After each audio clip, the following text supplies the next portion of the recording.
बे समाव नोंथांमोननि गेजेराव फोसावनो लादों आसाम विधान सभा बिसायख'थिनि थाखाय बिटिसिनि मोन 15 बिटिसि बियाबाव बिपिएफ बिजेपि आरो इउपिपिएल पार्टिनिफ्राय फोसावजानाय बिजाथिफोरा सोर सोर आरो दिनै बिटिसिनि गुबुन गुबुन बियाबनिफ्राय बिपिएफनि सोर बिजाथिया इउपिपिएलनि सोर बिजाथिनि एगेन्स्टआव देरहागोन एबा इउपिपिएलनिया बिपिएफनि सोर बिजाथिनि बेसेबां भटनि फारागथियाव जेनगोन बेखौ दिनैनि गेजेराव नुनो मोनसिगोन।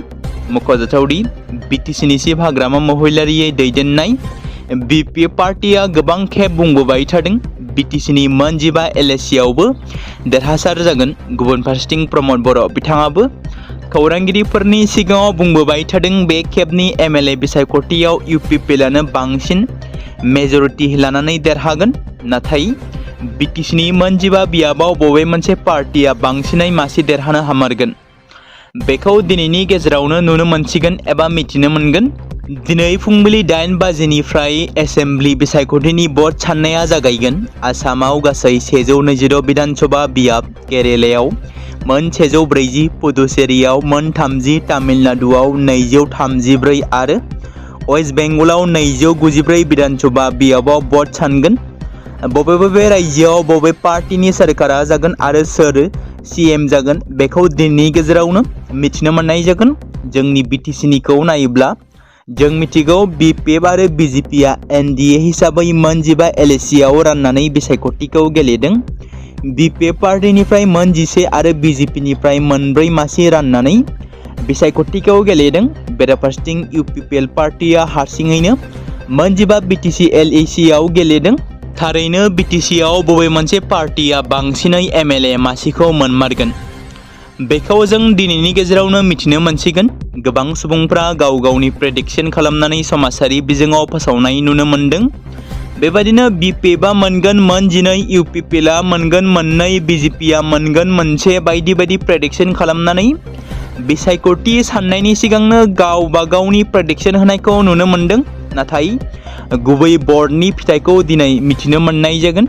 फै जों दिनै मिथिनानै लानि बिटिसिनि मोन 15 एलएसियाव सोर सोर बिजाथिया बिपिएफनि जानानै इउपिपिएलनि जानानै बिजेपिनि जानानै बिसायख'थिखौ गेलेदों। गिबियावनो दङ 1 नं गसाइगाव बियाबाव बिपिएफ पार्टिनिफ्राय सभाराम बसुमतारिया इउपिपिएलनि बिजाथि अनिन्द बसुमतारिनि हेंथायै बिसायख'थिखौ गेलेदों।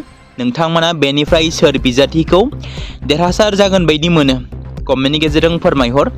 नैथियाव दङ 2 नं दतमा एसटि बियाबाव बिपिएफ पार्टिनिफ्राय रबिराम नार्जारी बिथाङा इउपिपिएलनिफ्राय राजुकुमार नार्जारीनि हेंथायै बिसायख'थिखौ गेलेदों। नोंथांमोना बेयाव सोरखौ एबा सोर बिजाथिखौ देरहासार जागोन बायदि मोनो बिपिएफनिया ना इउपिपिएलनिया कमेन्टनि गेजेरजों फोरमायहरनो हागोन बेखौबो। 3 नं क'क्राझार एसटि बियाबाव बिपिएफनिफ्राय सेवली महिलारी जाय आथिखालनि बिटिसिनि चिफ हाग्रामा महिलारिनि आंगो बिसि बिथांनि हेंथायै इउपिपिएलनि लरेन्स इस्लारिनि हेंथायै बिसायख'थिखौ गेलेदों बिथांजोआ। बेबायदिनो 4 नं बावखुंग्रि बियाबाव बिपिएफनिफ्राय रुपम बर'या इउपिपिएलनि बिजाथि प्रतिभा ब्रह्मनि हेंथायै बिसायख'थिखौ गेलेदों। 5 नं पर्बतजरा बियाबाव बिपिएफनिफ्राय डक्टर रिजल करिमा इउपिपिएलनि आयुब हुसेन मण्डलनि हेंथायै बिसायख'थिखौ गेलेदों। 19 नं सिडली चिरां एसटि बियाबाव बिपिएफ पार्टिनिफ्राय पानिराम ब्रह्मआ इउपिपिएल पार्टिनि रन्जित बसुमतारिनि हेंथायै बिसायख'थिखौ गेलेदों। नोंथांमोना बेयाव सोर बिजाथिखौ देरहागोन बायदि सानो।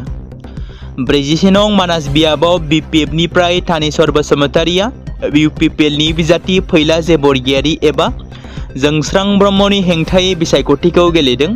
बेबायदिनो 42 नं बाक्सा एसटि बियाबाव बिपिएफ पार्टिनिफ्राय मनेश्वर ब्रह्म फारसेथिं इउपिपिएलनिफ्राय राकेश ब्रह्म बिथाङा गेलेदों। 45 नं बेरगाव बियाबाव महेश्वर बर'आ इउपिपिएलनि बिजाथि नेरसोन बर'नि हेंथायै बिसायख'थिखौ गेलेदों। 46 नं अदालगुरि एसटि बियाबाव बिपिएफ पार्टिनिफ्राय रिहन दैमारी आरो इउपिपिएलनिफ्राय दिपेन बर' बिथाङा बिसायख'थिखौ गेलेदों। 47 नं माजबाद बियाबाव बिपिएफ पार्टिनिफ्राय सरन बर' फारसेथिं इउपिपिएलनिफ्राय रबिन्द्र बसुमतारिया बिसायख'थिखौ गेलेदों। 43 नं तामुलपुर एसटि बियाबाव इउपिपिएल पार्टिनिफ्राय प्रमद बर' आरो प्रमद बर'नि हेंथा बिजेपिनि बिजाथि बिस्वजित दैमारिया बिसायख'थिखौ गेलेदों। 20 नं बिजनि बियाबाव इउपिपिएल पार्टीनिफ्राय कमल सिंह नार्जारिया बिजेपिनि प्राय केन्डिडेट मोननो हानाय अरुप कुमार देनि हेंथायै बिसायख'थिखौ गेलेदों। 44 नं गरेस्वर बियाबाव इउपिपिएल पार्टीनिफ्राय पबित्र बर' बिथाङा बिजेपिनि हेंथायै बिसायख'थिखौ गेलेदों। भिक्टर दासनि हेंथा। जोबथारनायाव 48 नं टंला बियाबाव इउपिपिएलनिफ्राय जयन्त राभाया बिजेपिनि हेंथा बिकन चन्द्र डेकानि हेंथायै बिसायख'थिखौ गेलेदों। बेनि अनगायैबो गोबांथार उदां बिजाथिफोराबो बिसायख'थिखौ गेलेदों, नाथाय गुबैयै बिपिएफ आरो इउपिपिएलनि गेजेराव नारा नाथा जुजिलायनाया जागोन। रायजो राजा नोंथांमोना बिटिसिनि बबे बियाबाव बबे मोनसे पार्टीनि बिजाथिया देरहासार जागोन कमेन्टनि गेजेरजों फोरमायहरनो हागोन आरो बेसेबां मेजरिटि लानानै बिपिएफआ बेसेबां मेजरिटि मोनगोन, इउपिपिएलआ बेसेबां सीट मोनगोन एबा मेजरिटि मोनगोन नोंथांमोना कमेन्टनि गेजेरजों फोरमायहर आरो आसामाव सोरनि सोरखार फैनायनि आसा दं बेखौबो कमेन्टनि गेजेरजों फोरमायहरनो हागोन। बे समाव मोनसे गोजोनथाव खौरां। क'क्राझार जिल्लानि सिङाव थानाय बड'लेण्ड एकाडेमि सेनियर सेकेन्डारि स्कुला लानानै फैदों बिटिसि हालामनि थाखाय मोनसे गोजोनथाव खौरां। 2026 आरो 2027 सोलोंथाइ बोसोरनि थाखाय क'क्राझार तिनिआलिनि हल्टुगाव आउटपस्टआव थानाय बड'लेण्ड एकाडेमि सेनियर सेकेन्डारि स्कुला फार्स्ट इयारनि थाखाय प्रि एडमिशन एबा जेबो बेसेन होनाङालासे मुं थिसननाय आरो फर्म गथायनाया दासान्दि सोलिगासिनो दङ आरो बेनि गेजेराव देग्लायनि मेट्रिक आनजादाव 100आव 75 जौखोन्दोनि गोजौआव जौखोन्दो लानानै उथ्रिसार जानो हानाय साबा फरायसा एबा बिजाथिफोरनि थाखाय आबुङै जेबो बेसेन होनाङालासे मुं थिसननो आरो फरायनो थाखाय खाबु होनाय जादों आरो बेनि अनगायैबो बोसोरै फरायसा आरो फरायसुलिफोरखौ लानानै EBS ट्रिप एबा सोलोंथायारि दावबायनायखौ लानाय जायो। मख'जाथावदि बे बड'लेण्ड एकाडेमि सेनियर सेकेन्डारि स्कुलाव आर्ट्स स्ट्रिमनि थाखाय आयदा हिसाबै इंलिश, ML बड', political science, education, history, economics, advance बड' गासैबो आयदाखौ मोननो हागोन आरो बे सेकेन्डारि स्कुलाव इंराजि आरो बर' बिजोङा थागोन।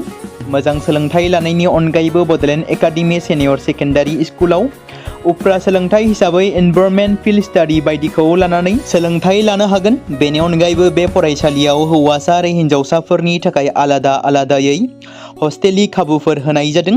बेनि थाखाय नोंथांमोना आबुङै मिथिबावनो थाखाय एबा थोंजोङै फोनांजाब खालामहर 9101488399 जानबुं नम्बराव।